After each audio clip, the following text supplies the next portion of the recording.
Fala galera, sejam muito bem-vindos. Eu sou Marcelo Pereira e esse é o Vamos de Vendas, podcast que conecta visionários como você com um time de vendas de elite. E você sabe que encontrar um vendedor é um desafio. Desafio grande, bom para muitos líderes. Agora, encontrar uma equipe, fazer eles trabalharem juntos, batendo meta, entregando resultado, engajado, aí o nível sobe muito. E é esse o jogo que eu quero que você jogue. Para te ajudar a encontrar, treinar, selecionar vendedores e formar seu time de alta performance, tenho muito orgulho de receber hoje no podcast Gustavo Pagotto, fundador da Pipe Lovers, e para me ajudar a conduzir toda essa conversa aqui a três, Cássio Lopes, gerente comercial da Zorro Brasil. Muito obrigado, sejam muito bem-vindos. Gustavo, eu sei que você recebe essa pergunta assim como eu. Aonde que eu encontro? Me indica um vendedor. Como é que começa? Cara, vamos lá. Primeiro, muito bom estar aqui com vocês de novo, né, Marcelo? Muito bom estar aqui com o Cássio. Obrigado. Né? Esse cara maravilhoso aqui com a gente. E é muito louco, né? A gente tava falando aqui antes de começar a gravação. Sim. A gente dá aula, grava podcast, eu tenho a newsletter, tem a comunidade Pipe Lovers como um todo, né? Todo dia aqui no meu celular, alguém me manda mensagem: Pagotto, você tem um vendedor bom para me indicar? E acho que esse é o grande desafio, de fato, de uma empresa, né, de um líder que quer começar a escalar uma operação de vendas. Né? Assim, eu fiz até uma aula que chama Níveis de Maturidade de Gestão de Vendas. E o primeiro estágio da empresa é o empreendedor-vendedor. Ou seja, aquela pessoa que validou o Product Market Fit, criou um canal de aquisição. Depois desse canal de aquisição, a pessoa começa a repetir e tem um processo escalável. Fase 2 é construir o primeiro time de vendas. E a grande maioria das empresas no Brasil ssão familiares. Sim. Aí o que acontece? Né? Lá na minha palestra eu brinco que é o Mario e Luigi, lá do Super Mario. O Mario tá vendendo, de repente ele, opa, tô com muita demanda aqui, chama o meu irmão para vir trabalhar comigo. Né? E aí que começam os problemas, porque você contrata um primeiro vendedor que é o que deu, é o que passou, é o que é o seu amigo, que você já conhecia de algum lugar. Então, o grande ponto da virada aqui é quando essa pessoa que vai contratar, esse gestor ou essa gestora, primeiro ela tem clareza do que ela precisa, né? O que de fato eu preciso nesse perfil do vendedor ideal, e eu tenho artefatos como playbooks e materiais de onboarding para formar e botar essa pessoa para dentro de casa. Porque não adianta você contratar o Hendrick, igual a gente tava falando, né? O Hendrick, se tem um jogador caro, e você não dá condições, campo, material para ele treinar. Então, tudo passa, quando a gente fala de recrutamento e seleção, por encontrar esse perfil do vendedor ideal. Sensacional. Quando você trouxe a resposta, a gente vai ter que aprofundar. Você trouxe... Eu dei só uma palhinha. Nossa, tem aí 4 ou 5 respostas pra gente discorrer aqui por muito tempo. Porque tem uma crença de que você achar o jogador caro, achar o vendedor ideal, perfeito, vai resolver todos os problemas. Sem processo, sem qualificação, sem perfis diversos ali no time. Então vamos aprofundar um pouco nisso, que tem muita coisa. Cássio, como é que você vê isso? Eu acho que pode até causar um outro problema, que é você trazer esse jogador caro, não ter um processo redondo, né? Que você espera nas etapas comerciais, o que você desenhou no seu processo de vendas, e ele se desengajar. Ele ser uma pessoa que vai ser pior ali pro seu time. Então, assim como o Pagotto disse, eu acho que é dividido em 2 etapas, né? Você entender qual que é o perfil de vendedor que você quer, e você também entender o que você tem de processo para armar ele, para ajudar ele a conseguir chegar nesse objetivo. Então, a primeira coisa que eu vejo muitas empresas errando é não ter definido esse processo comercial. Cara, você criou o seu processo comercial, você tem uma ferramenta para te ajudar com isso, definiu as etapas que você vai seguir, desde quando você vai abordar a primeira vez esse lead, qual que vão ser a quantidade de ligações, qual que vai ser o objetivo daquela etapa, né? O que ele precisa extrair de informação daquele cliente para justamente, daquele lead, na verdade, para ele virar um cliente. Então, quando você começa a definir isso, você começa a criar o teu processo comercial. Quando você cria o processo comercial, imagina que você é meio cego, você está colocando aqui o óculos pela primeira vez e está ajeitando o grau. Você está vendo assim, olha, agora está ficando um pouquinho menos embaçado, estou conseguindo entender aonde eu quero chegar. Depois que você formatou esse processo comercial, definiu, como eu falei ali, as etapas, o que vai fazer, qual que é o objetivo de cada passo, você precisa entender qual o vendedor, que características você quer de um vendedor ali para estar na sua equipe. Porque a gente tem uma venda que pode ser transacional, de tickets baixos, uma venda que vai ser de relacionamento com tickets altos. E esses perfis de vendedores são diferentes. Novamente, não é um bom ou ruim, é uma questão de qual que é o que se enquadra melhor para a sua operação. Imagina você pegar um vendedor que ele está acostumado com a venda transacional, fazer aí suas 70 ligações por dia ali, prospectar, ligar, fazer tudo, e você coloca ele para abordar uma grandes contas que demora aí 6 meses. Esse cara vai ficar louco.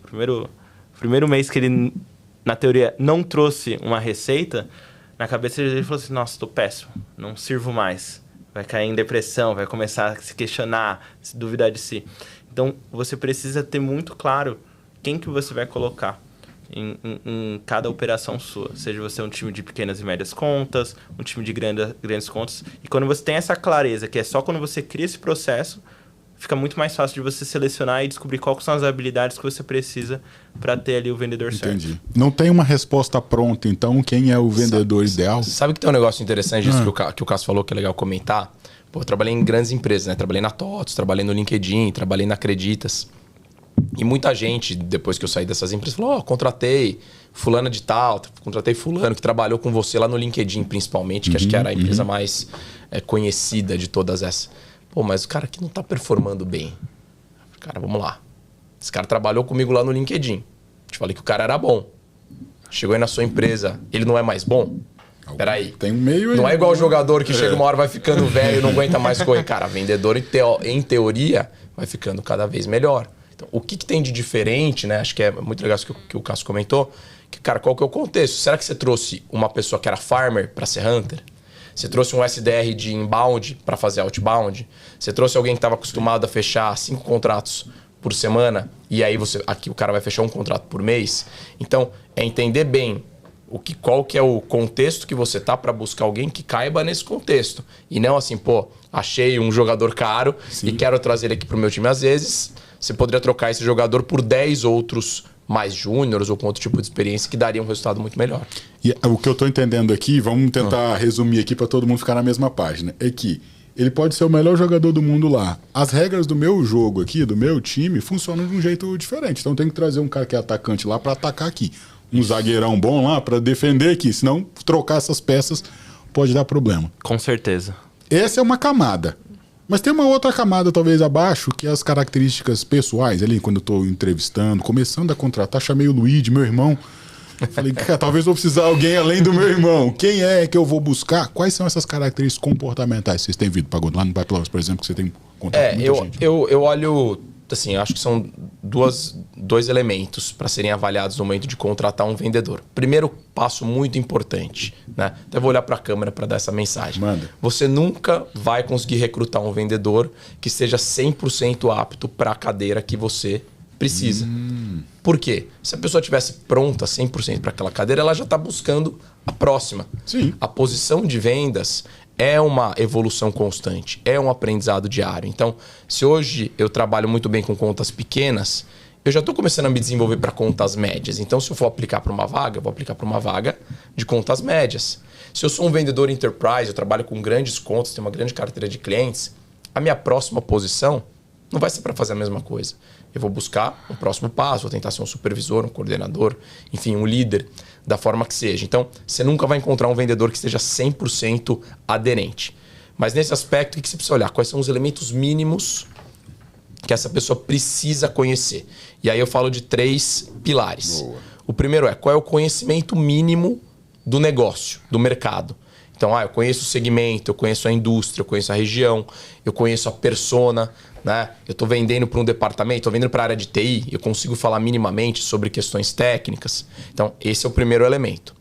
Segundo pilar é a habilidade dentro daquela função.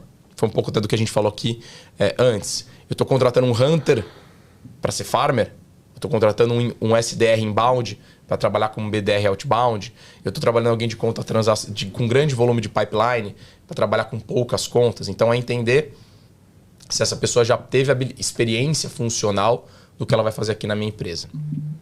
E, por fim, qual que é a experiência, né, da complexidade desse cliente. Eu gosto sempre de dar o exemplo de, você vai vender para o Itaú, vender contratos para o Itaú é um nível de complexidade, de exigência, de resiliência com esse tipo de cliente, que é diferente do que eu vendo na Pipe Lovers hoje. Eu vendo educação, produto legal, não é missão crítica, não vai parar a empresa se esse negócio não funcionar. Então, são níveis de complexidade, se a venda é presencial, se a venda é remota. Então, são esses 3 elementos.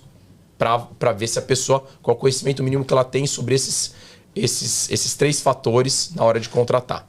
Do outro lado, em desenvolvimento, muita gente, né, quer falar, eu preciso dar treinamento para o meu time. E aí o treinamento não é só treinamento sobre questões técnicas de vendas, né? A gente desenvolve as pessoas lá na Pipe Lovers em 4 dimensões. A primeira e a mais importante para mim é visão de negócios. A pessoa tem que entender profundamente de business para conseguir falar com seus clientes e ser cada vez mais consultivo. Se ela conseguir falar de negócio, ela vai vender. Bom, então para que serve técnicas de vendas? Técnicas de vendas servem para tornar você mais produtivo. É por isso que tem gente que fala, eu nunca fui vendedor, mas eu vendo. Você vende. Se você souber técnicas de vendas, você vai vender mais. Então esse é o segundo pilar. O terceiro pilar é relacionamento interpessoal. Por que isso é importante? Porque as vendas estão cada vez mais complexas e envolvendo mais pessoas. Então, você precisa desenvolver as pessoas para conseguirem liderarem diretamente um comitê de compras. E, por fim, o quarto ponto que a gente desenvolve é em relação a autodesenvolvimento. Para que você esteja aprendendo todos os dias e retroalimente os 3. Sim. Então, são esses 2 lados. Conhecimentos mínimos e o que eu vou treinar todos os dias. Eu fiquei super curioso com o que você foi falando. Eu fui assimilando, eu abri falando que é um desafio. E é um desafio porque, às vezes, o líder não teve uma educação ou desenvolvimento para identificar todas as competências. E aí, talvez ele estava numa época onde era o relacionamento. Pô, conheço o Cássio, trabalha na Zoa, vou ligar para ele. E aí ele vai me conseguir uma vaga, e chego lá, eu me viro. E era muito de relacionamento. E aí você traz como primeiro pilar a visão de negócio, que é valor para o cliente, que é outra história, que é um conhecimento muito mais técnico. Os líderes comerciais que você lida no dia a dia, Cássio, como é que eles estão e como é que você fez para formar seu time na Zoa? Muito do que o Pagotto falou ali, essa divisão, eu coloco aí as hard skills que ele tem que ter, que é justamente as habilidades técnicas que ele tem na função, conhecimento de mercado e essas soft skills. Então, muito que eu paro para olhar quando eu estou contratando é muito a disciplina que ele tem. Então, tentar pegar aspectos da vida dele que ele vai me contando se ele teve disciplina. Geralmente, até para dar uma dica pro pessoal de casa, é ligado a algum tipo de esporte, alguma atividade que ele faz com frequência. Então, quando eu pego isso na entrevista, o cara vai, sei lá, todo dia na academia, ele joga bola toda quarta-feira, ele tem alguma atividade com frequência. Por que eu quero saber disso? Porque se ele vai ter a disciplina certa, eu vou colocar no meu processo que já está validado, ele vai dar resultado. Pode demorar 1 mês, 2, mas vai chegar a hora que ele vai bater a meta. Sim. Então, eu preciso saber só se ele vai ter a disciplina e o comportamento certo. Depois disso, tem que entender ali se ele já teve alguma questão de sucesso na carreira dele. Então, como que ele foi nas outras trajetórias? O que ele se orgulha? Porque ele contando isso daí pra gente, a gente vai conseguir entender um pouquinho também da ambição dele. Onde que ele quer chegar? O que ele tá privando que é importante pra ele? E, cara, você junta esses elementos ali da hard skill e da soft skill, acho que você já começa a ter o desenho da pessoa. Um ponto bem importante, pelo menos que eu já errei muito nisso, de contratar o cara certo só pela hard skill, mas chegar no dia a dia ele ser uma maçã podre ali pro time. E esse é o erro de contratação do Pareto, né? 80-20, assim. Esse é o que mais acontece com a maioria dos líderes. Exato. E tem que ter um ponto também que eu gosto de colocar, que é a questão do accountability. Você justamente entender, quando perguntar para ele situações de deals, de momentos na empresa, ou até mesmo na vida pessoal, como ele lidou com certos problemas. Para você conseguir identificar se essa pessoa, no dia que pegar, no dia que tiver ele com a meta ruim, ele vai culpar o marketing porque não trouxe leads para ele. Ou ele, cara, apesar da gente não ter um lead baixo, eu poderia vir atrás aqui, criar uma lista, olhar a loja. Então, você precisa de uma pessoa que queira, igual o Pagotto falou, de se desenvolver.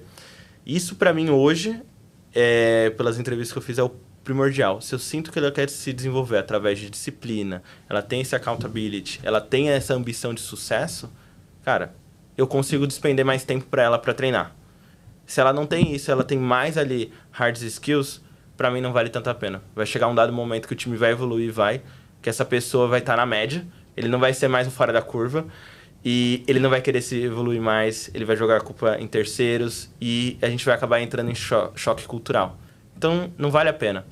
E é muito importante, eu acho que quem está de casa vendo, que é ter isso muito determinado. E um grande ponto ali que pode ajudar, agora, trazendo para o lado das hard skills, óbvio, quanto tempo você vai gastar desenvolvendo essa pessoa. Você também tem que olhar para o seu time de, beleza, só vou contratar com soft skill, aí você pega uma pessoa super júnior, você não tem tempo para desenvolver ela. vai cair no mesmo problema. Você precisa saber o quanto tempo você vai conseguir despender para essa pessoa e como que tá o seu time, né? A maturidade dele. Você consegue fazer isso hoje? Sim. Talvez a resposta seja não. Já teve momentos na Zoho que a gente não tinha tempo, porque o time era muito pequeno ainda. Eu precisava que rodasse e a gente preferiu para um perfil que fosse uma hard skill maior do que uma soft skill. Hoje a gente está preferindo mais a soft skill, que a longo prazo, de fato, é melhor, mas você precisa ter uma visão de negócio. O que é bom para o seu negócio a curto, médio e longo prazo? É bem importante ter essa reflexão. Cara, sabe que negócio bem legal do que o Cássio falou aqui, né?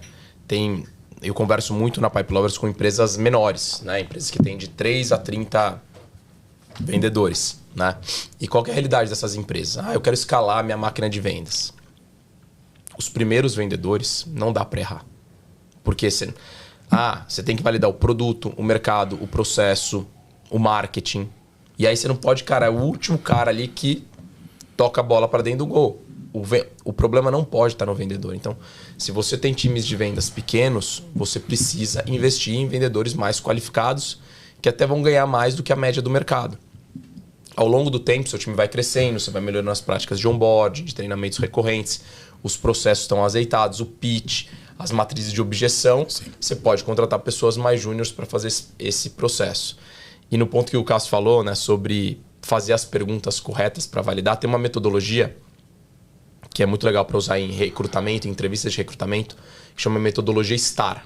O que é a metodologia STAR? Né? Você vai perguntar uma situação específica e qual foi a tarefa que a pessoa executou. Qual foi a ação realizada e que resultados ela resultou para a empresa. Porque você vai entrevistar vendedor, não, porque nós crescemos, porque nós lançamos. Eu ajudei a montar o time.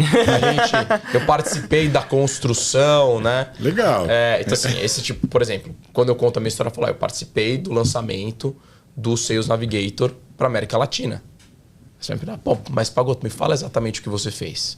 Eu contratei o primeiro time de vendas, eu fiz eventos locais, eu fechei os primeiros contratos, eu visitei mais de 2.000 empresas, eu fui 3 vezes para o President's Club. Legal. Como que você fez? Eu fiz assim, assim, assado. Então, aí você consegue ver de fato quem fez. Ou, na verdade, eu estava no time, mas quem tocava isso era meu gestor. Entendi. Então, você não fez nada exatamente disso. Então, esse tipo de pergunta é muito, muito útil numa entrevista. E tem um ponto legal que você trouxe. Na hora que ele falou, a primeira coisa que veio na minha cabeça é a metodologia. A gente pode até colocar ela aqui embaixo para que a pessoa tenha acesso, um link e tudo. Mas é trazer mais especificidade, sabe? Às vezes, pro próprio contratante, ainda fica num nível muito alto, muito de, legal, pô, o cara é bom, mas não entra no detalhe do que realmente foi feito e se ele está disposto, né? Que é a vontade de replicar aquilo, porque pode ser que em um momento vai precisar fazer outra coisa ou ações completamente diferentes, mas com a mesma vontade de aprender, né? Totalmente. Esse detalhe ali que o Pagotto citou é perfeito, porque se deixar, né? Se a gente só vê a camada superficial, eu participei. Aprofundar. Participou desse projeto, como que foi? A gente fez tal coisa, mas me conta, quais os problemas que teve, como foi, quanto tempo durou para lançar? O que você fez. O que você fez. Quem não fez não sabe contar esses detalhes. Não. Uma hora, mesmo que a pessoa tentar mentir, uma hora ela vai cair. Não tem como você saber todos os detalhes se você não fez de fato aquilo. Aí também é trabalho da gente perguntar isso. Tem uma pergunta que eu gosto de fazer também, que é o seguinte: você trabalhou não sei aonde, né? Vamos supor que o Cássio tivesse saído da Zoho, que vai demorar muito para acontecer, eu espero. Deus, né? Graças a Deus. E falar, legal, Cássio, pô, mas eu conheço lá o Thiago, que foi seu chefe lá na Zorro. Se eu ligar para ele agora, adoro perguntar para ele qual que era o principal ponto que o Cássio precisava desenvolver. Você até vê a pessoa olhando para cima, assim, ó. Porque realmente ela tá pensando o que talvez o chefe do Cássio diria sobre ele. E se você falar, qual é um ponto que você precisava desenvolver? Aí o cara vai contar uma história bonita. Eu era muito perfeccionista. Né? Mas quando você fala... E às vezes é legal quando você às vezes conhece alguém de lá. Mas vamos supor, como que ele chamava? João. Se a gente ligasse pro João aqui agora, o que ele ia falar? Eu adoro essa. Cara, é outro tipo de abordagem. Então você consegue extrair mais a realidade desse vendedor. E é uma pergunta muito mais incisiva, né? Nós estamos aqui quase que num guia prático de contratação com perguntas específicas. Porque se você sabe a história, a especificidade, você sabe muito mais do que ele está disposto a fazer. Vamos supor que a gente achou 1, 2, 3, a operação é pequena, conseguiu, trouxe esses caras, minimamente fez um onboard, não deu um telefone, aí ele começou ele a trabalhar. Só que esses caras precisam trabalhar juntos, Pagotto. Não dá para trabalhar sozinho mais. Como é que faz? Na hora de fazer esse onboarding, unir junto com o time, né? Isso. Acho que tudo começa efetivamente desde o onboarding, de fato, né? Acho que antes de entrar no playbook ou nas rotinas de colaboração do dia a dia, pensa o seguinte, todo mundo já trabalhou numa empresa, chegou nessa empresa pelo primeiro dia, na primeira semana. É esquisito, Nossa. né? Você não sabe nem que roupa que você vai, onde você põe a mochila, onde que é o banheiro, que horas que o pessoal almoça, onde que o pessoal vai para almoçar, é tudo meio esquisito.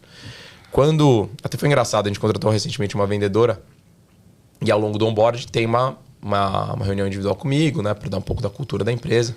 E já fazia, sei lá, uma semana que ela estava com a gente. Ela falou, eu estou muito impressionada com o processo de onboarding aqui da Pipe Lovers. Porque desde que eu cheguei, do dia que eu cheguei, a minha agenda já está totalmente montada para os primeiros 15 dias. Com quem eu tenho que falar, que reuniões que eu vou participar, o que eu tenho que ler, o que eu tenho que estudar. Eu vou fazer um roleplay de simulação, eu vou ouvir tais ligações. Então, o fato dessa pessoa chegar e ela já ter esse direcionamento baixa o nível de ansiedade desse vendedor que chegou. E nesse momento inicial, o ideal é que ela consiga fazer o máximo de one-on-ones, né, que são as reuniões individuais com as pessoas do time, né, para ver essas pessoas em ação. Eu posso participar de uma ligação com você, eu posso ir de uma reunião presencial, posso escutar a sua ligação, para ver como várias pessoas estão fazendo. Fato engraçado, né? Depois que a gente entra numa empresa, no começo você tem bastante tempo para fazer isso, né? Para colher a informação dos outros. Depois que você entra na máquina de moer carne, você nunca mais volta para fazer mais tantos benchmarks. Então, primeira parte no onboarding para criar essas conexões. Depois, quando você entra no ongoing, né? Importante, né? No onboarding você vai ter sempre partes teóricas e partes práticas para a pessoa colocar a mão na massa, senão o cara vai dormir ali na frente do notebook. Né? Depois no ongoing é importante ter pelo menos 2 horas por semana dedicadas a treinamento. Né? O que a gente lá na Pipe Lovers recomenda para os nossos clientes? Os nossos clientes são gerentes e diretores de vendas que colocam o time deles para participar das aulas dos grupos de pré-vendas, vendedores, gerentes de vendas, canais. O pessoal vai assistir as nossas aulas, ao vivo ou gravadas, né? Que vocês dois, inclusive, já deram aula lá, né? E aí depois, legal, a pessoa assistiu a aula gravada. E aí? Aí as empresas me pediram, Pagotto, mas tem certificado? Tem prova? Eu falei, gente, tem certificado, podemos fazer prova. Mas o que vai dar a diferença é o seguinte, é o gestor reunir esse time no final da semana, em algum horário. E aí? O que vocês aprenderam na Pipe Lovers que a gente pode aplicar na prática aqui? E aí é o momento onde, na primeira semana, obviamente, falar, não vai falar nada. Meu login não deu acesso, reunião bem na hora, sabe como é, tal. Beleza. Você assiste, na próxima a gente vai discutir de novo, tá? Nunca mais acontece. É você que vai liderar, no caso. E de novo, e de novo, e de novo. Então, isso é um papel da liderança, fomentar essa troca. Falar, vai lá ver com o Cássio, que ele faz esse negócio muito bem. Faz uma troca com ele. Então, o papel do líder é fundamental nesse desenvolvimento. Concordo totalmente com o que o Pagotto falou. E até um ponto bem interessante é fazer...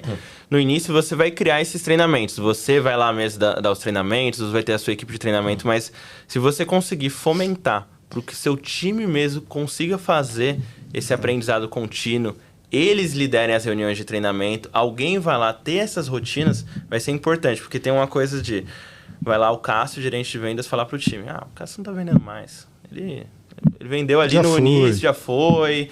Ele não sabe mais o que tá acontecendo. Agora, quando vem um parceiro seu vender, um outro vendedor que tá fazendo o dia todo, você presta mais atenção. Peraí, ele tá batendo meta. Tá batendo meta, ele tá fazendo uma coisa, deixa eu olhar. E, cara, eu vi na prática isso, é sensacional. Até quando a gente, às vezes, traz outras pessoas, trouxe já o Pagotto, o Muniz ali pra falar com o time, às vezes... É natural, a gente vai prestar mais atenção, aquela coisa de santo de casa não faz milagre. Com certeza. Então, o que eu diria para todo mundo que tá de casa é fazer uma forma que o seu time comece sem precisar de você trazer esses treinamentos também.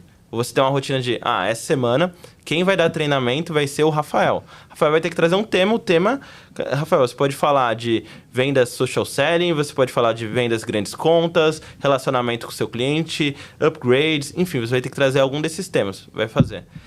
E esse desenvolvimento É engraçado que todo vendedor, vocês já foram vendedores, todo mundo aqui já foi. Foram, tipo, Ainda 5 ainda minutos somos, atrás, então, todo mundo fechar aí, ó. No começo é chato, mas o desenvolvimento do time fica absurdo. Fica muito bom isso. E você começa a ver que, de fato, tá se formando um time. Curioso o que você trouxe, porque você falou, no começo é chato, essa parte da instrução, da troca. Mas eu acho que é pela rejeição, pela dificuldade de falar em público, pela se expor na frente do grupo ali de pares.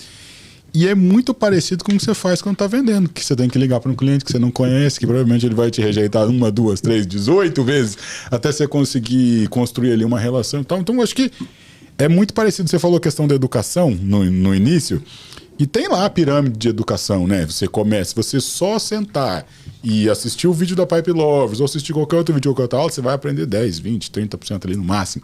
Na hora que você coloca a mão na massa mesmo, faz, ensina e ajuda outras pessoas, aí esse negócio vai lá pra cima. E sabe que tem um negócio? O bom vendedor é o cara que é bom de colar na prova. Eu tenho outra teoria. Eu também tenho outra, mas vai. Divergir então aqui, vai. Essa minha teoria é o seguinte, né? A gente é educado desde a escola, da faculdade, que se você copiar de alguém, se você não estudar sozinho, você não tá aprendendo. Sim. Né? Se a gente olhar aqui para qualquer gerente de vendas que está ouvindo a gente hoje, perguntar, você gostaria que os seus outros vendedores copiassem as melhores práticas do seu top performer? 100% deles iam dizer... Ele enquadrou de um jeito que ficou bonito pra caramba essa cola aqui. 100% dos caras diriam que sim. Sim, e qual que é claro. o ponto aqui? Esse exemplo que o Cássio falou é muito legal. Quando você coloca um vendedor que fechou o maior contrato da empresa na reunião de time para falar, ó, conta a história aqui de como é que foi o caminho para fechar esse contrato. Todos os vendedores vão prestar atenção. Caramba, o cara fechou o maior contrato da empresa. Então, a gente tem que criar um ambiente para essas trocas. E aí, qual que é o desafio? Né? O desafio é que às vezes você está numa empresa pequena, uma empresa que não está nos grandes centros. Né? Hoje a gente está gravando aqui em São Paulo. Pô, a gente já passa aqui no corredor, você encontra 200 pessoas. Sim. Né? Pô, você está lá numa cidade no interior, que está às vezes numa indústria. A indústria normalmente está bem deslocado, né? Tem a questão da própria planta. Você não tem muito com quem conversar. Então a pessoa está isolada. Já falei com os 3 caras que não tem mais de quem copiar. Então, o mundo digital hoje permite isso pra gente, né? Você buscar outras pessoas para pegar perspectivas. Mas estou totalmente aberto a ouvir opiniões de quem acha que Gostei colar não da é cola. bom. Tô até revendo meus conceitos, mas eu vou estender a cola, porque eu acredito que esse cara que é top performer, que a gente tá buscando aqui para construir os times comerciais, ele, aceito a cola, mas ele também tem uma questão do ensinar, sabe? De contribuir com o time, que é talvez o segundo passo, e educar o cliente. Eu tenho defendido cada vez mais que os clientes precisam de educação. Não educação da ferramenta só, mas de insights diferentes. Como é que você pode, com esta ferramenta, com esse produto que você vende, cara, ter uma vida melhor, um produto melhor, ganha mais eficiência. Então eu vou nessa do colador, professor aí, né? De repente juntar. É aquela visão, ele tem essa visão de negócio, ele não vai falar da... Sim. Whatever que seja a ferramenta que ele tá vendendo, ele não vai falar daquilo, ele vai falar de negócio, como essa empresa vai se desenvolver. É um insight, né? E esse cara, geralmente, ele tem uma característica que ele, igual você falou, ele gosta de ensinar, que ele gosta de ser a estrela. É importante isso. Dele ser a estrela. E esse ponto é polêmico pra caramba também, porque num time com um monte, como é que faz pra organizar? Mas isso tem muito a ver com Desculpa te cortar. Não, pode falar. Tem muito a ver com a metodologia da venda desafiadora. Sem dúvida. O Challenger Sales, o que ele posiciona o vendedor, né? É uma metodologia que diz que os vendedores de vendas mais complexas, não vendas transacionais, são vendedores que são capazes de educar o cliente, de desafiar o cliente a pensar diferente. É isso que a gente precisa. Vendas transacionais vai ser tudo na internet. Vai entrar. Quero contratar o Zorro CRM, o Begin by Zorro, que é o CRM de entrada. Você vai lá, você faz um subscription e você contrata diretamente online. Total. Pô, o Zorro CRM, que é um produto mais parrudo, eu vou precisar conversar com um vendedor. E para esse tipo de conversa, eu preciso ter um vendedor capacitado para educar o cliente a pensar em como fazer o negócio dele, né? Então, acho que tem tudo a ver esse ponto. Tipo, o vendedor ele tem que se transformar num educador de clientes relacionado com o negócio. Total. E ele tem que ter essa aspiração, essa ambição. Cara, eu quero mostrar, quero desafiar, igual você mencionou. Porque quando numa relação, né, seja de trabalho ou qualquer outra relação que você tem na vida, para você ter transparência, você vai ter que ter conversa difícil. Você vai ter que falar. A verdade não vai ser sempre legal de se dizer. Então, esse vendedor, ele tem essa característica de falar assim, olha, não tem como seguir. Não vou te vender porque não vai acontecer isso que você está planejando. Você não vai querer começar agora com esse plano que é o ideal para você, então não vou te vender outro. Você vai dar churn, então, cara, desculpa, não vai funcionar. Esse desafiar, você ganha um respeito e a autoridade do cliente. Então, quando você começa a entender isso, tem muito vendedor que às vezes tem medo, não só de fazer as perguntas difíceis, mas tem medo, às vezes, de embate. E não precisa ter medo de embate, é você conversar, tentar se resolver. E você não precisa ser agressivo, Sim. né? Você vai só... Você Achar vai colocar uma posição que o cliente não aí, queira, né? E a gente tava falando sobre perfil, antes de chegar aqui um pouco sobre o perfil, e aí esse perfil comportamental do gente boa, né, que se achava que era o único que dava certo no comercial, ele tem essas características. Sim. Tem dificuldade de lidar com uma conversa, e eu até me coloco nesse balaio aí, quando eu preciso dar uma notícia ruim, eu falo, meu Deus do céu, 2, 3 dias me preparando, porque pra mim é mais difícil, né, não é tão natural, digamos assim. Mas eu fui entendendo... essa história de dar notícia ruim, cara, conforme... É difícil mesmo. Obviamente, ninguém que trai em vendas gosta. Aqui é, né? Ninguém gosta. Mas, cara, sabe o que é um negócio? A minha esposa tem muito mesmo. Minha esposa trabalha com vendas também. Ela falou, cara, tem um problema, resolve logo. Cara, assim, claro. Mas essa delícia de tirar o band-aid, né? Você fala, pô, pronto, agora a cagada já tá feita, vamos arrumar. Né? Porque se contar a cagada, dá aquela ansiedade. Agora já contei, agora vamos resolver. E normalmente ultrapassa. Então, acho que isso é importante para vendedor também, né? Seja antes da venda ou quando você é um gerente de contas, cara, sempre vai ter problema. O papel do vendedor também é ser o mensageiro. Se você souber que você é o mensageiro e o viabilizador da solução, sua vida fica mais fácil. Sim. Tira a pressão. Eu adorei esse termo aí, tirar o band-aid, que é exatamente isso que eu penso. Porque você tá com um problema ali na frente, tá te pegando toda a sua energia, você gastando sua energia naquilo, cara... Tá, é isso, não tem como fazer, a gente vai ter que seguir dessa forma. Enfim, eliminou. Adorei isso, vou roubar agora. É copiar. Pode copiar. Copia em cima pro time e vai embora. Ele não tem esse problema. Estamos falando aqui do vendedor, da formação do time, começa a chegar 1, 2, 3. Pagoto mencionou brilhantemente que no início, vamos tentar reduzir a chance de erro, né? Você já está validando um monte de coisa, deixar o cara mais pronto possível para fazer. Beleza. Eles começaram a trabalhar, entregar resultado e geralmente na operação tem um certo nível de inconsistência no início. Bate meta num mês, às vezes o líder é um pouco menos experiente, coloca uma meta que ninguém consegue, aí ele não quer voltar atrás, vai 1, 2, 3 sem bater meta. Como é que a gente mantém esse povo engajado, essa equipe que a gente acabou de construir? Vamos lá. Cara, acho que primeiro assim, né? Todo mundo em vendas está engajado porque todo mundo... O Cássio falou de esporte, né? Eu fiz bastante esporte quando eu era mais jovem. Agora não tem mais tempo, né? Troca a fralda de esporte. Agora o esporte troca a fralda, né? Levanta a perna. É frequente, tá valendo. Mas acho que o ser humano, o profissional em si, mas o profissional de vendas mais do que tudo, ele é sempre obstinado. Cara, eu quero atingir minha meta, eu quero crescer, eu quero me desenvolver, né? Obviamente o dinheiro é motivador? Sim. Eu não acho que é o maior fator e eu tenho visto o dinheiro cada vez menos como um fator relevante para essa nova geração de vendedores, né? Eu acho que é importante para as empresas ter um caminho claro de trilha de carreira, né? O que significa trilha de carreira? Não significa que você vai ficar 1 ano nessa posição, depois ser promovido, mais 1 ano. Não é exatamente isso, mas você sabe qual é o caminho. Olha, aqui você tem posição de pré-vendas, nível 1, 2 e 3. Depois você tem o vendedor júnior, o vendedor pleno, o vendedor sênior. Depois você pode ser líder de pré-vendas, líder de vendas, líder de pós-vendas. A empresa dar essa visibilidade, esse caminho de crescimento. Pô, mas mais uma vez, a minha empresa é pequena. O que eu faço? Cresce. Se a sua empresa não crescer, ela não vai ser uma empresa atrativa para vendedores de alta performance. O vendedor de alta performance, ele quer crescer. Se ele estiver crescendo muito mais rápido que a sua empresa, ele vai embora. E ele está visitando um monte de cliente. Os clientes estão achando ele bom. E uma hora o mercado vai levar. Sim, eu vejo várias histórias de vendedores que estavam em empresas pequenas e médias e foram despontando e hoje estão nas big techs, estão indo super bem, porque o mercado vai puxando, o mercado vai se falando. Então, a sua empresa crescer é necessário para você conseguir reter talentos. Mas aí tem um ponto curioso, porque eu ouço isso com muita frequência dos dois lados. Eu já ouvi, mas minha empresa não é uma escola que eu preciso ficar treinando. Falei, ok, entendo, mas se você não treinar, você não vai conseguir trazer. E do outro lado, eu já ouvi, o cara vem, começa a melhorar e daqui a pouco ele vai embora. Eu falo, maravilha.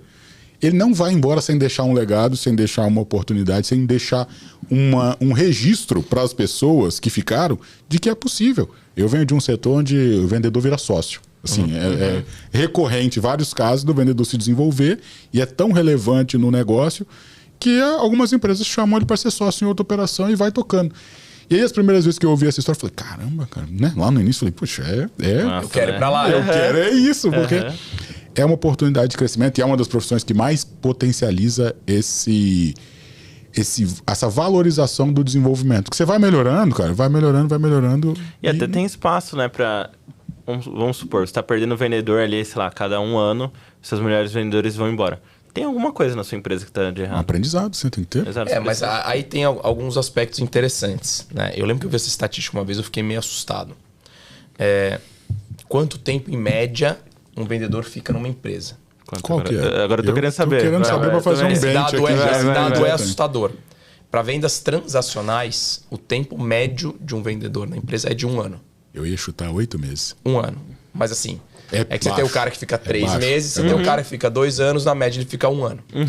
Em vendas complexas, esse tempo é de mais ou menos 1 ano e meio. É um pouquinho maior, porque a rampagem é um pouco maior, mas a média é 1 ano e meio. O que significa? Que a sua empresa ela tem que estar preparada para o vendedor sair. Sim. No seu planejamento, muitas empresas não colocam no planejamento de meta que vendedores vão sair. Às vezes você não sabe quem, mas alguém vai sair, porque já tem um histórico de attrition, né, de saída de vendedores.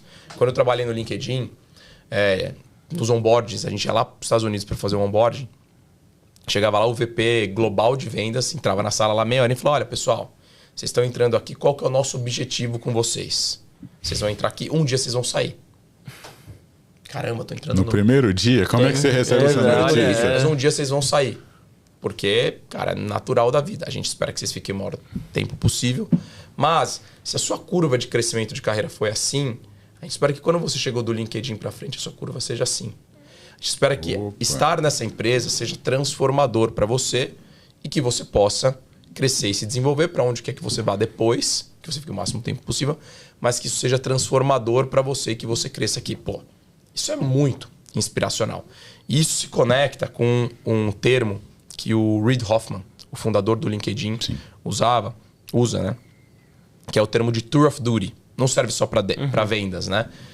Não sei muito também qual é a tradução disso. Eu ia pedir, porque eu não capturei ele no inglês, não. Tour of Duty é uma jornada, né? É uma jornada que você fala, então legal, pô, Cássio, você chegou aqui na Zorro, você é o gestor responsável pelo time de venda de CRM. Cara, a expectativa nossa aqui é que você faça uma jornada de levar a gente de X até Y clientes, ou que você ajude a gente a estruturar esse time com os playbooks, com as ferramentas, está totalmente organizado. Isso provavelmente vai levar 2, 3 anos. Essa é a sua jornada. E essa é uma conversa que você vai ter que ter com o seu gestor para quando ele tiver terminado essa jornada, pô, o time está lá, redondo, batendo meta. É óbvio que o cara que está em cima dele quer que ele continue lá batendo meta, porque está resolvendo um problema. Mas ele vai chegar pro chefe dele e falar, cara, lembra que a minha jornada era construir o time, formar o time, colocar os processos, deixar tudo rodando? Agora já tá. Eu preciso de mais. E aí a empresa precisa dar mais.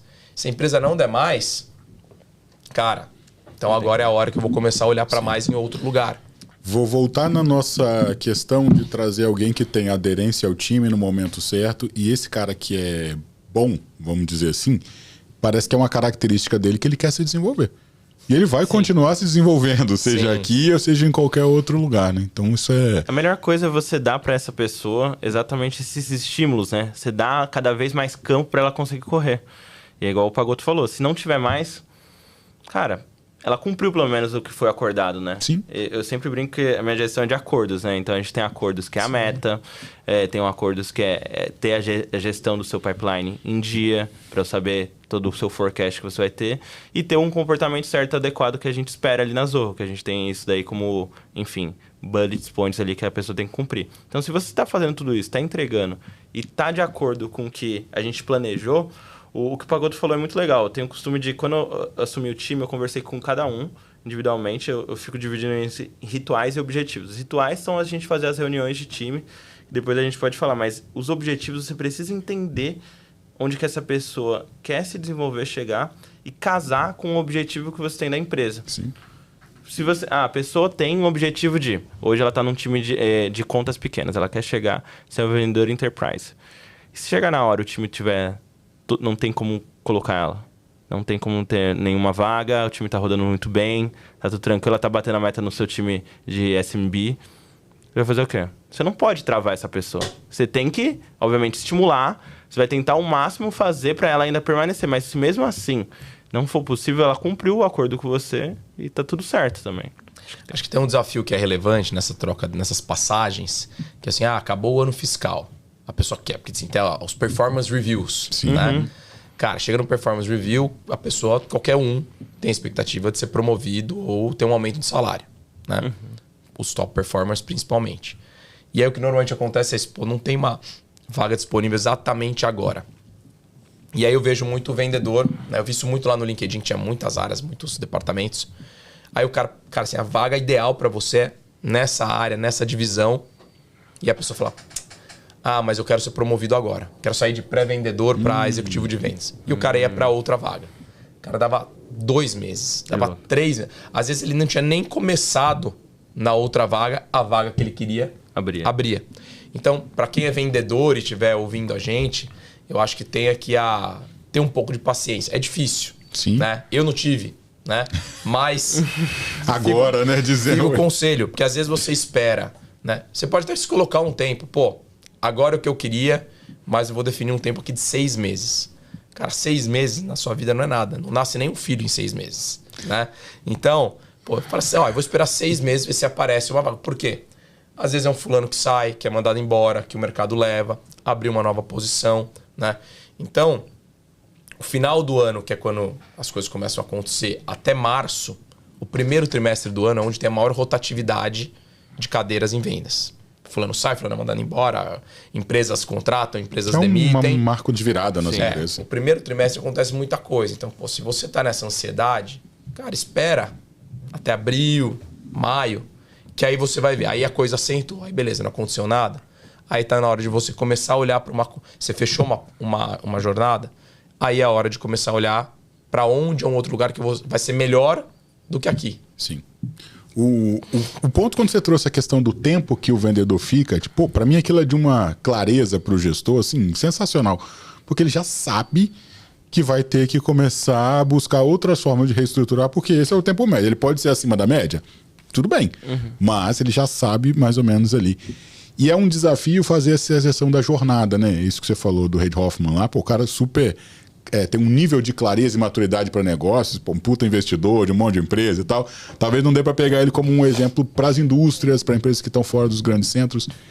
Além desse desafio, até para falar para o Cássio. Cássio, quais são os desafios que você vê nessa gestão da operação comercial? Ali no mesmo dia, engajando, batendo meta, entregando resultado com vendedores que a gente, seguindo o playbook que a gente criou hoje aqui, vai encontrar top performance, vai vir gente boa. Legal, eu acho que é muito do que a gente estava falando de setar as expectativas de cada um. Esse é um desafio, então. É um desafio. Setar as expectativas com o momento da empresa. Igual o Pagotto falou, às vezes não vai ter a hora e você vai precisar ter essa conversa. Então, se você alinhou muito bem com seus vendedores esses objetivos, eu acho que vai ser bem... vai ser muito mais fácil de você dizer, olha, agora, de fato, a gente não tem a posição, você é a pessoa... que a gente está esperando, que faz sentido estar nessa vaga, e a gente vai precisar esperar. Então, você tem que medir muito essas expectativas com os seus vendedores. Você tem que deixar muito claro esses acordos e esses objetivos muito bem definidos. E, cara, depois disso, você vai sempre tentar trazer estímulos para eles. Mas, uma hora ou outra, vai cair no momento de as pessoas, às vezes, estão um pouco... às vezes frustrados com alguma coisa que aconteceu, e você vai ter que começar a trabalhar isso. Vai ser quase que um coach para essas pessoas do que propriamente só o gestor comercial. E é engraçado que quando você começa a ter essa linha, é muito quando a gente vai na psicóloga, de tentar entender o nosso imediatismo de ter. Cara, o que você valoriza estando aqui na Zorro? Beleza, a gente não tem isso. Mas entender como que a gente traz uma vida melhor para ele. Então... isso é uma conversa muito... de novo, coach. Você vai ter que conversar bastante com ele e estar alinhado para você não ter nenhum tipo de quebra de expectativa do lado dele como o seu.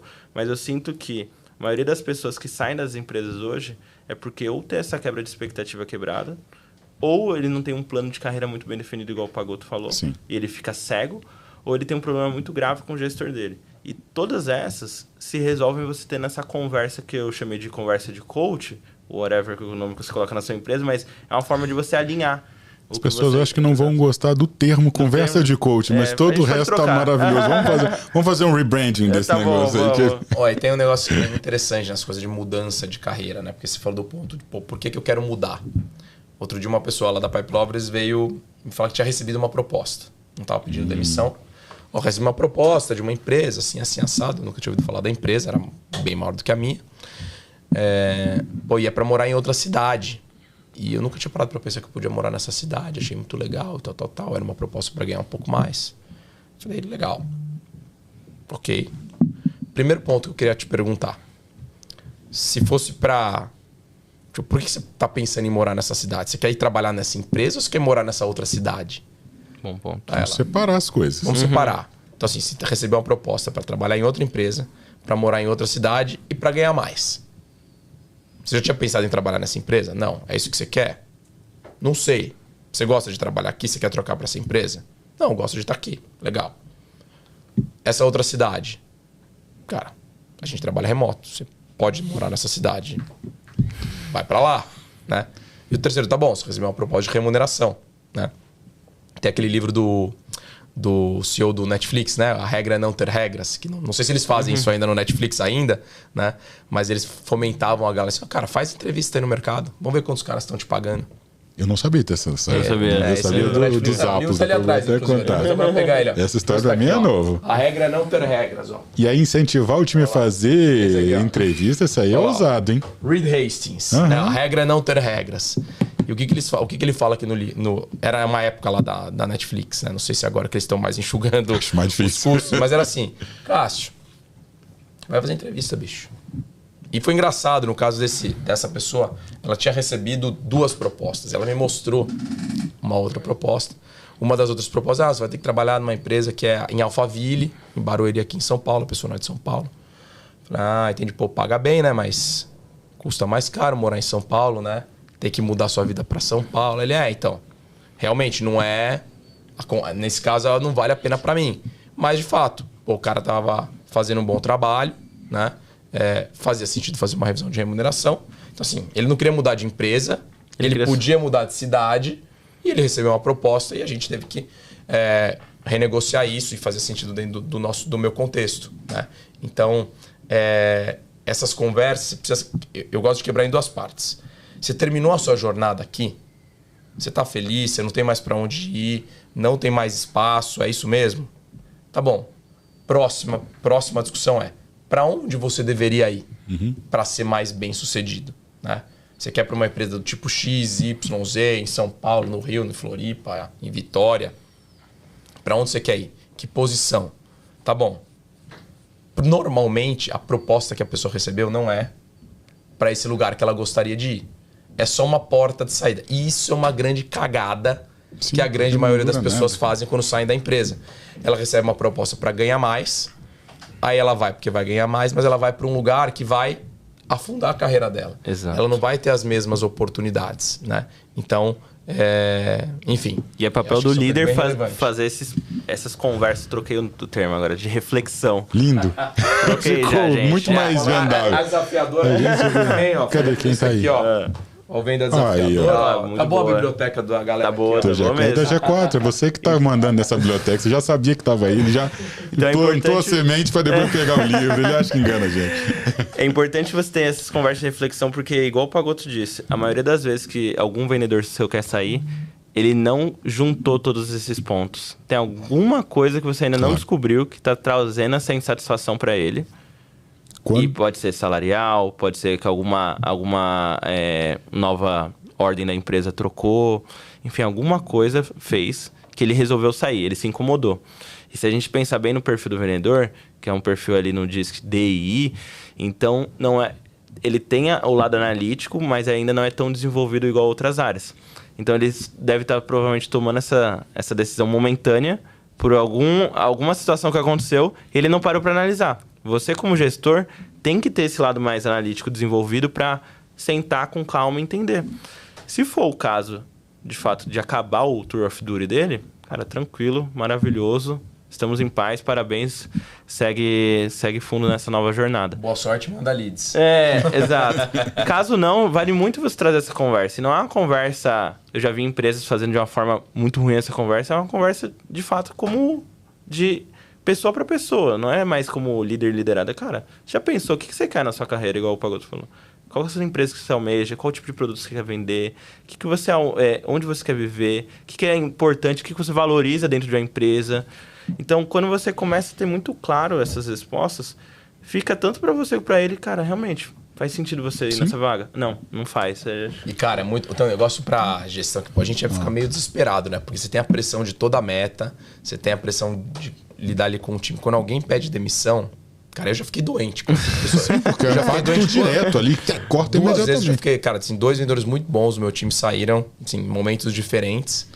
Por coincidência, as 2 vezes eu tava de férias. Cara, fiquei doente, né? Porque você fica tão estressado e tudo mais. E acho que o bom gestor, né? Ele chega num nível de excelência quando ele consegue... Quando chega um vendedor para ele e pede demissão, ele fala, tudo bem, você sai quando?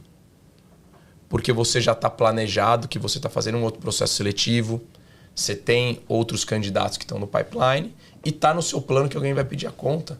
Tudo bem. Cara, essas 2 coisas juntas, saber que o cara vai sair e já ter um plano de ação ali, salva a vida. Faz parte. Óbvio, você quer reter, a pessoa é boa, óbvio, mas tá tudo bem. É parte da vida. Tá na conta. Então, o meu RH já tá trabalhando. Não é que assim, fulano pediu para sair, para onde eu vou? Não.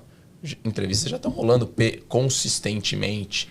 Mesmo que seja, às vezes, uma posição que é mais única na empresa, sim, o superior, você tem que ter várias pessoas mapeadas. Se dá um BO, você manda a mensagem para mim e rapidinho você recompõe. Então, a maturidade de um gestor de vendas acontece quando um vendedor ou alguém chega e fala, olha, eu recebi uma proposta, eu vou sair. Tá tudo bem quando você sai. Vamos organizar a sua saída, se você puder ficar um tempo melhor. E vida que segue. Sim, isso é um caso muito sofisticado, né? O que a gente falou aqui hoje, até para você que está assistindo a gente, vai trazer tanta clareza porque você vai dominar a base, o que vai acontecer. Trazer o cara certo, no momento certo, com as skills certas, sabendo que ele vai sair. Ele vai sair, você precisa se preparar para isso. Então, se o seu time não está batendo meta consistentemente, não está até o performance, eu vou perguntar para vocês 3 passos para a gente conseguir chegar nesse nível. Vamos começar com você, Pagotto. Vamos lá, 3 passos. Não está batendo meta, não está engajado, não está com a galera certa e ainda tem 1 ou 2 que estão querendo sair. Lembrando que esse podcast é um oferecimento do Zorro CRM, um software para gestão do relacionamento com o cliente, com preços acessíveis e uma ampla gama de recursos. A escolha ideal para líderes de vendas que querem ter mais eficiência e processos mais inteligentes. Acesse zorro.com/CRM e saiba mais. Cara, vamos lá. O cenário tá Esse ruim. cenário aí tá complicado. Tá difícil. Eu dou muita aula aqui no G4, né? A gente tá gravando no G4 aqui hoje e eu sempre pergunto pra galera no começo das aulas quem tá precisando contratar um bom vendedor, aí todo mundo levanta a mão, né?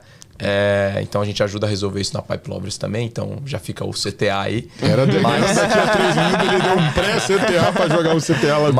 Mas o segundo ponto que eu falo bastante é de fazer gestão de performance e desligamento de vendedores. Tudo começa com o que o Cássio falou, que são alinhamentos de expectativa. Empresas que atingem a maturidade de gestão, ou as que querem amadurecer nesse sentido, elas têm que definir uma política de desligamento baseado em performance. O que significa? Joãozinho chegou para trabalhar comigo. Joãozinho, aqui na minha empresa, se ficar 2 meses abaixo de 80% da meta ou 1 mês abaixo de 50% da meta, você vai para um plano de recuperação de resultado. O que é isso? Você vai ter 1 mês ou 2 meses ou 3 meses, dependendo do ciclo de vendas da empresa, para você voltar a bater meta. Se você voltar a bater meta, estamos todos felizes. Se você não bater meta, você vai ser desligado por performance. Essa é a regra da empresa e vale para todo mundo. Não vai ficar todo mundo sabendo que você está num plano de recuperação, mas você é um vendedor, obviamente você vai contar para todo mundo, né? Mas é um plano entre você e a empresa. Então, essa política, ela ajuda a tirar aquela ansiedade do vendedor que não está batendo meta e acha que vai ser mandado embora na segunda-feira. Esse é um ponto. Agora, para quem quer acelerar resultado e gerir vendas ao invés de gerir resultados, essa pessoa tem que trabalhar com métricas de execução. Que é o quê? Quantidade de prospecções, de ligações, de follow-ups, de reuniões, de propostas. O dia feliz do vendedor não é que ele vendeu, é que ele executou o que ele tinha que executar, baseado em tarefas, baseado em gestão de tarefas. Por isso que o CRM é tão importante. Claro. Então, se você precisa acelerar o seu resultado no curto prazo, bota todo mundo na sala, define meta de atividade, bora fazer. Pau na máquina de execução. Exato. Eu concordo muito com o que o Pagotto falou, porque é o comportamento, é o que a gente começou falando aqui no início do podcast. Se ele tiver o comportamento certo, baseado no processo que a gente já identificou que é o melhor para ele atingir aquele resultado, uma hora vai vingar. Pode não ser hoje que foi, mas ele precisa ter essa disciplina de... Ele vai consistentemente cumprir aquelas atividades, porque uma hora vai vir o resultado. Vai chegar se a gente fez um bom processo. Porque a gente já moveu no que é a matriz, é o processo. Se a gente fez isso muito bem feito, cara, é só ele cumprir essas atividades que ele vai chegar. E o outro lado, na questão do alinhamento que o Pagotto falou, é muito importante isso de você ter esse alinhamento de o que pode fazer você demitir, que pode ganhar uma comissão. E eu até colocaria um ponto a mais que a gente coloca, que é não só a questão, é o resultado. Eu gosto de fazer uma matriz que é basicamente o cara que está tendo um resultado muito bom, mas ele está tendo um comportamento ruim.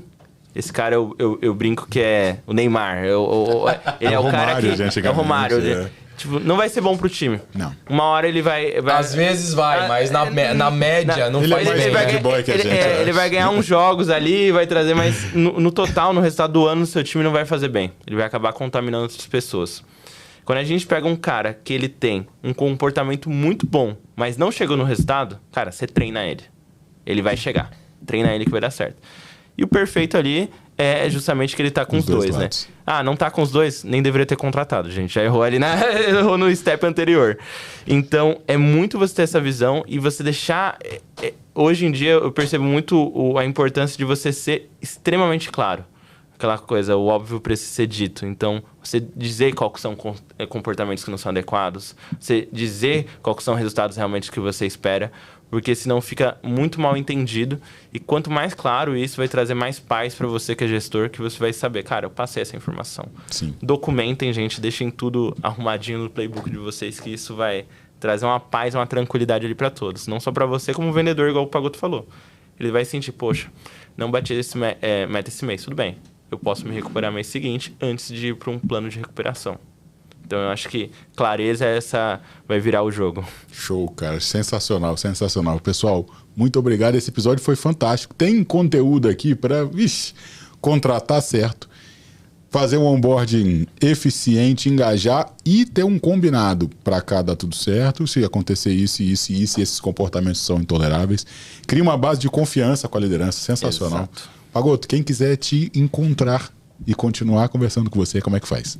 Cara, primeiro, agradecer mais uma vez, né? Minha segunda vez aqui no Vamos de Vendas. Uma coisa que eu gostei muito do outro episódio, várias pessoas me mandaram mensagem no Instagram ou no LinkedIn do que eles mais gostaram do podcast. Sensacional. Então fica o pedido novamente. Quem assistiu, me manda mensagem lá no Instagram, que é @gupagotto, ou no LinkedIn, Gustavo Pagotto, do que vocês mais gostaram, porque é legal ter essa retroalimentação. E também fica o convite para quem for gestor comercial e quiser capacitar os seus times todos os dias para conhecer a Pipe Lovers, que é a maior universidade de vendas B2B do Brasil. A partir de R$289 por mês você treina o seu time. Faltou um clique. Faltou um clique. Você acha em qualquer lugar na internet. Mas tem os 3 CTAs ali que ele mandou. Eu vou editar. Não tem como o cara não comprar, cara. Para me encontrar é muito fácil. No LinkedIn, Cássio Lopes, ali da Zorro. E queria agradecer o podcast com o Pagotto aqui, grande parceiro da gente. Muito bom sempre estar com ele. Marcelão também, parceiro nosso, sempre em vários podcasts. E eu gostei da ideia do Pagotto. Chamem a gente pra gente conversar, trocas. Eu acho que a forma da gente melhorar o mercado, melhorar as empresas é justamente tendo essas trocas e opiniões. Quem estiver em Floripa pode ir lá te visitar no escritório da Zorro, verdade, que é legal, no da né? Zorro. E quem precisar de um CRM, gente, vamos conversar com o CRM da Zorro aqui. 3 CTA, você tá guerra do CTA vai aqui. se surpreender. Show de bola. Pessoal, não tem como depois desse episódio não contratar o vendedor certo, ou pelo menos saber quando não está contratando o ideal, mas é o que dá para fazer, engajar e bater meta.